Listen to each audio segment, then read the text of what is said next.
ನಮಸ್ಕಾರ. ಕಗ್ಗ ಮಾರ್ಗದಲ್ಲಿ ಮುಂದುವರಿತಾ ಇವತ್ತಿನ ಕಗ್ಗ, ನಿಶಿ ಹಿಂದೆ ನಿಶಿ ಮುಂದೆ ನಡುವೆ ಮಿಸುಕಾಟ ಬಾಳ್. ನಿಶಿ ಕೆಲವರಿಗೆ ಸೊನ್ನೆ ಕೆಲವರಿಗೆ ಗುಟ್ಟು. ಮಸುಕಿನಲ್ಲಿ ಭೂತ ಒಂದಿಹುದು ದಿಟವಾದೊಡೆ ಅದ ರುಸಿರು ಸೋಕದೆ ನಿನ್ನ ಮಂಕುತಿಮ್ಮ. 481ನೇ ಕಗ್ಗ ಇದು. ನಿಶಿ ಅಂದರೆ ಕತ್ತಲು. ನಿಶಿ ಹಿಂದೆ ನಮ್ಮ ಹುಟ್ಟಿಗೆ ಮುಂಚೆ ಕತ್ತಲು. ನಿಶಿ ಮುಂದೆ ಸಾವಿನ ನಂತರ ಕತ್ತಲು. ಕತ್ತಲು ಅಂದರೆ ರಹಸ್ಯವಾದ್ದು, ನಿಗೂಢವಾದ್ದು ಅಂತ ಇಟ್ಕೊಳ್ಬಹುದು. ಏನಿದೆ ಅಂತ ನಮಗೆ ಗೊತ್ತಿಲ್ಲ ಅಲ್ಲಿ. ನಡುವೆ ಮಿಸುಕಾಟ ಬಾಳ್, ಅದರ ಮಧ್ಯದ ಆ ಬೆಳಕಿನ ಪೋರ್ಷನ್ನಲ್ಲಿ ನಮ್ಮ ಬಾಳು. ನಿಶಿ ಕೆಲವರಿಗೆ ಸೊನ್ನೆ. ಕೆಲವರು ಅನ್ಕೋತಾರೆ ಏನಿದೆಯೋ ಗೊತ್ತಿಲ್ಲ, ಅಲ್ಲಿ ಏನೂ ಇಲ್ಲ, ವ್ಯಾಕ್ಯೂಮ್ ಅಂತ ಕೆಲವರು ಅಂದ್ಕೊಳ್ತಾರೆ. ಮತ್ತು ಕೆಲವರಿಗೆ ಗುಟ್ಟು, ಅಲ್ಲಿ ಏನೂ ಇದೆ, ಅದು ಏನು ಅಂತ ನಮಗೆ ಗೊತ್ತಿಲ್ಲ ಅಂತ ಕೆಲವರು ಯೋಚಿಸ್ತಾರೆ. ಸೊ ಹಾಗಾದರೆ ನಾವು ಆ ಕತ್ತಲನ್ನು ಎದುರಿಸೋದಕ್ಕೆ ಹೇಗೆ ಪ್ರಿಪೇರ್ ಆಗಬೇಕು? ಮಸುಕಿನಲ್ಲಿ ಭೂತ ಒಂದಿಹುದು, ಏನೋ ಇದೆ ಅಲ್ಲಿ ಸೀಕ್ರೆಟ್ ಅನ್ನೋದಾದರೆ, ದಿಟವಾದೊಡೆ ಹಾಗೇನೋ ಒಂದಿದೆ ಅನ್ನೋದು ನಿಜ ಆದರೆ, ಅದ ರುಸಿರು ತಾಕದೆ ನಿನ್ನ ಯೋಚನೆಗೆ ಹಚ್ಚುವಂತಹ ಕಗ್ಗ.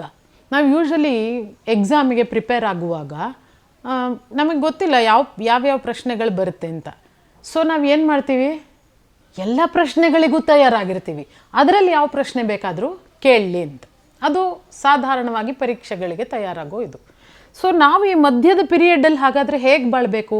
ಅಲ್ಲಿ ಏನಿದೆ ಅಂತ ಗೊತ್ತಿಲ್ಲ, ಸಾವಿನ ನಂತರ ಏನಿದೆ ಅಂತ. ಹುಟ್ಟಿಗೆ ಮುಂಚೆ ಏನಿದೆ ಅಂತಲೂ ಗೊತ್ತಿರಲಿಲ್ಲ, ಬಟ್ ನಾವು ಹುಟ್ಟಾಗೋಗಿರೋದ್ರಿಂದ ಇಟ್ ಈಸ್ ಓಕೆ, ಏನಿತ್ತೋ ನಮಗೆ ಗೊತ್ತಿಲ್ಲ.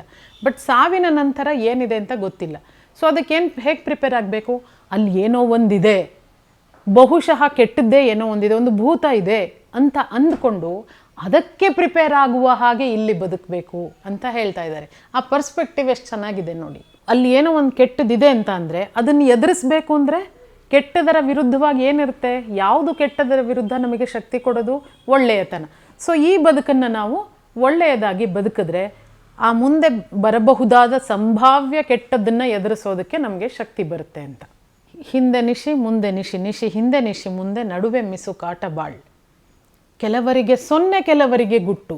ನಾನಲ್ಲಿರೋದು ಸೊನ್ನೆ ಅಂತಲೇ ನಂಬಿರಬಹುದು, ಅಲ್ಲಿ ಏನೂ ಇಲ್ಲ ಅಂತಲೇ ನಾನು ಅಂದ್ಕೊಂಡಿರ್ಬೋದು. ಆದರೆ ಖಚಿತವಾಗಿ ನಮಗೆ ಯಾರಿಗೂ ಗೊತ್ತಿಲ್ಲ, ಹೋಗಿ ಬಂದವರಿಲ್ಲ, ವರದಿ ತಂದವರಿಲ್ಲ.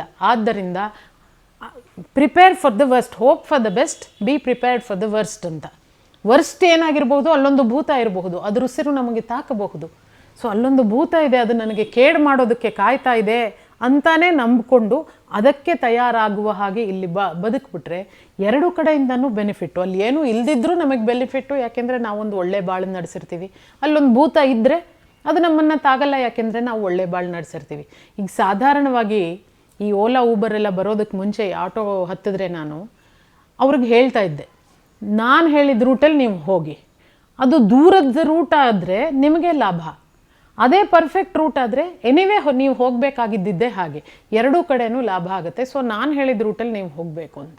ಇದು ಹಾಗೇ ನಮಗೇನಿದೆ ಅಂತ ಗೊತ್ತಿಲ್ಲದೆ ಇರೋದ್ರಿಂದ ಇಲ್ಲಿ ಚೆನ್ನಾಗಿ ಒಳ್ಳೆತನದಲ್ಲಿ ಬದುಕ್ಬಿಡೋದು ನಮಗೂ ಸೇಫು, ನಿಮಗೂ ಸೇಫ್. ಅಲ್ಲಿರೋ ಭೂತದಿಂದನೂ ತೊಂದರೆ ಇಲ್ಲ, ಭೂತ ಏನೂ ಇಲ್ಲ ಅಂದರೆ ಇಲ್ಲಿ ಬದುಕು ಚೆನ್ನಾಗಾಯಿತು ಅಂತ. ಆ ಥರದ್ದೊಂದು ತುಂಬ ಸುಲಭವಾದ ಸೂತ್ರವನ್ನು DVG ಅವರು ಇಲ್ಲಿ ಕೊಟ್ಟಿದ್ದಾರೆ. ಮಸುಕಿನಲ್ಲಿ ಭೂತ ಒಂದಿಹುದು ದಿಟವಾದೊಡೆ ಅದ ರುಸಿರು ಸೋಕದೆ ನಿನ್ನ. ಸೋಕದಿರುವ ಹಾಗೆ ನಾವೆಲ್ಲರೂ ಬದುಕೋಣ. ಮತ್ತೊಂದು ಕಗ್ಗದಲ್ಲಿ ಭೇಟಿಯಾಗ್ತೀನಿ. ನಮಸ್ಕಾರ. ಅನುಕ್ಷಣದ ಸುದ್ದಿಗಳಿಗಾಗಿ ವಿಸ್ತಾರ ನ್ಯೂಸ್ ಯೂಟ್ಯೂಬ್ ಚಾನೆಲ್ ಸಬ್ಸ್ಕ್ರೈಬ್ ಮಾಡಿ. ಹೊಸ ಸುದ್ದಿಗಳ ನೋಟಿಫಿಕೇಶನ್ಗಾಗಿ ಬೆಲ್ ಐಕಾನ್ ಕ್ಲಿಕ್ ಮಾಡಿ. ಲೇಟೆಸ್ಟ್ ಅಪ್ಡೇಟ್ಸ್ಗಾಗಿ www.vistaranews.com ವೆಬ್ಸೈಟ್ಗೆ ವಿಸಿಟ್ ಮಾಡಿ. ಅಂಗೈಯಲ್ಲೇ ಜಗತ್ತಿನ ಸುದ್ದಿ ತಿಳಿಯಲು ವಿಸ್ತಾರ ನ್ಯೂಸ್ ಕನ್ನಡ ಆಪ್ ಡೌನ್ಲೋಡ್ ಮಾಡಿ.